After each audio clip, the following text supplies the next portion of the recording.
قصص الانبیاء حضرت صالح علیہ السلام۔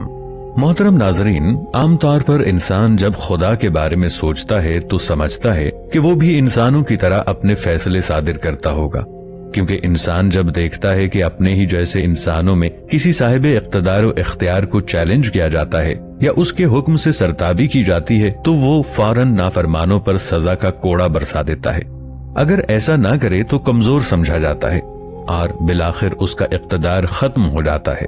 لیکن جب بیشتر اقوام کے لوگ خدا کی نافرمانی کرتے اور رسول کی بات ماننے سے صاف انکار کر دیتے تو ابتدا میں ایسا کچھ نہیں ہوا، بلکہ بار بار اس گمراہ اور سرکش قوم سے متواتر درگزر اور اتمام حجت کا رویہ سامنے آیا۔ مذکورہ قوم کو راہ راست پر لوٹنے کا موقع دیا گیا اور دعوت دینے والا نبی اکثر زیادہ مشکل اور پریشانی میں مبتلا ہوا۔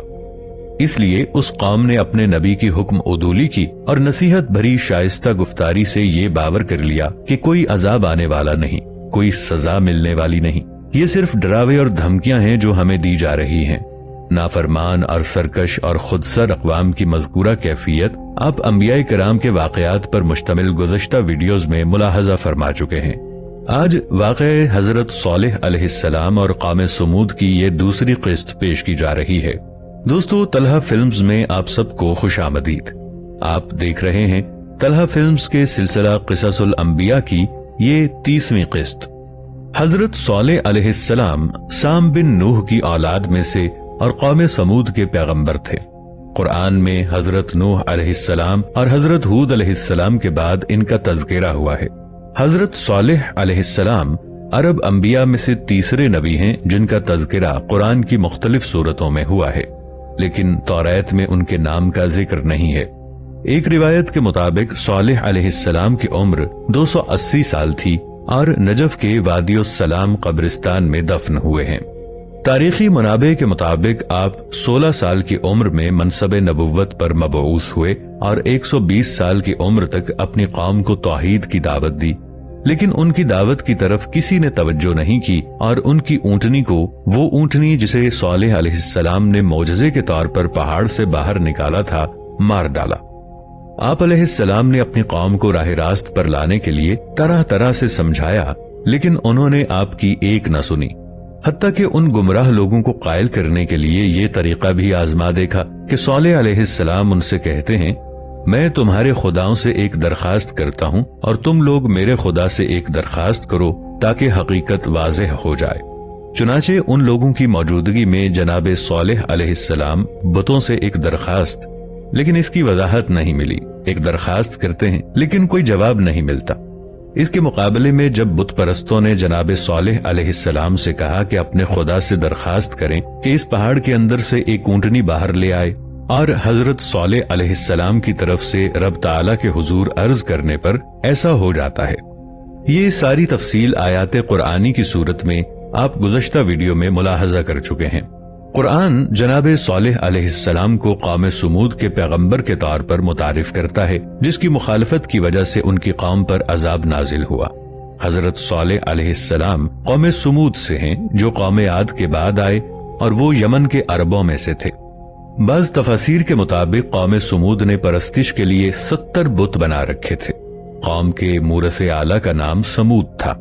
ان کا مشہور نسب نامہ یہ ہے: سمود بن جشیر بن ارم بن سام بن نوح علیہ السلام، اور کہیں ان کا نسب نامہ یوں بھی بیان ہوا ہے کہ یہ جدیس کے بھائی سمود کی نسل سے ہیں۔ یہ دونوں آصر کے بیٹے تھے، وہ ارم کا بیٹا تھا اور ارم سام بن نوح کا بیٹا تھا۔ بعض مورخین نے کہا ہے کہ اہل کتاب یہودی ان دونوں قوموں عاد و سمود کے حالات سے واقف نہیں تھے، کیونکہ ان کی کتاب تورات میں ان کا ذکر نہیں ہے، لیکن قرآن سے معلوم ہوتا ہے حضرت موسیٰ علیہ السلام نے اپنی قوم کو عاد و سمود کے بارے میں بتایا تھا۔ ارشاد ہے، اور موسیٰ نے صاف صاف کہہ دیا، اگر تم اور جتنے لوگ اس زمین میں ہیں سب کے سب ناشکری کرو تو اللہ پھر بھی بے نیاز قابل تعریف ہے۔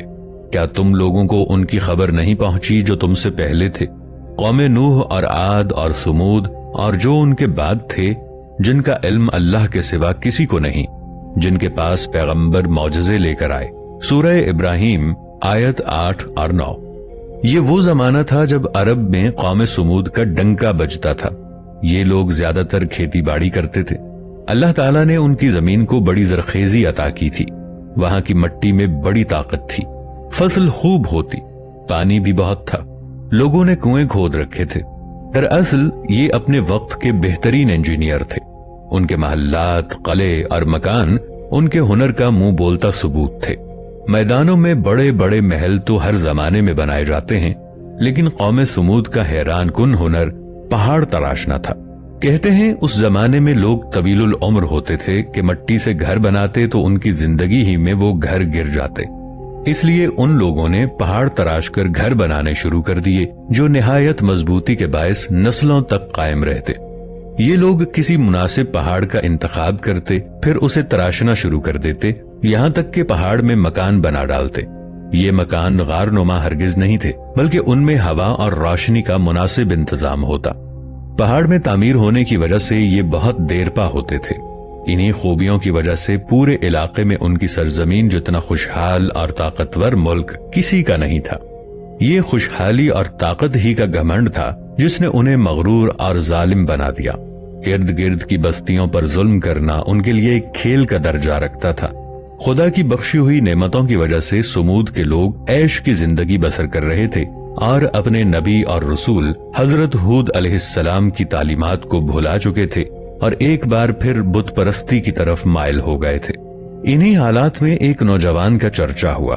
سرخ و سفید رنگ، لمبے قد اور مضبوط جسم کا مالک یہ نوجوان عام لوگوں سے الگ تھلگ رہتا تھا۔ اسے اپنے زمانے کی فضول رونقوں سے کوئی دلچسپی نہیں تھی۔ اسے بتکدوں میں رکھے ہوئے بتوں سے بھی سخت نفرت تھی۔ لوگ اس کی زبان سے بتوں کے متعلق نفرت کے کلمات کئی دفعہ سن چکے تھے، لیکن اس کی شرافت اور دیانت کی وجہ سے اسے کچھ نہیں کہتے تھے۔ اس نوجوان کا نام صالح علیہ السلام تھا، ایک معزز قبیلے کا باوقار شخص جسے بعد میں اللہ نے اپنا نبی بنایا۔ آپ علیہ السلام کا نسب نامہ یوں ہے: صالح بن عبید بن حادر بن ثمود بن عاثر بن ارم بن سام بن نوح علیہ السلام۔ اللہ تبارک و تعالی نے حضرت صالح علیہ السلام کی طرف وحی نازل فرمائی اور انہیں قوم سمود کی ہدایت اور رہبری کی ذمہ داری سونپی۔ حضرت صالح علیہ السلام نے شہر کے بڑے بڑے لوگوں اور سرداروں کو دعوت دی۔ جب وہ کھانے وغیرہ سے فارغ ہوئے تو اس کے بعد آپ علیہ السلام نے ان لوگوں کی آمد کا شکریہ ادا کیا اور انہیں بلانے کا مقصد بیان کرتے ہوئے فرمایا: اے لوگو، آج میں نے تمہیں وہ باتیں یاد کرانے کے لیے بلایا ہے جن کو تم بھول چکے ہو۔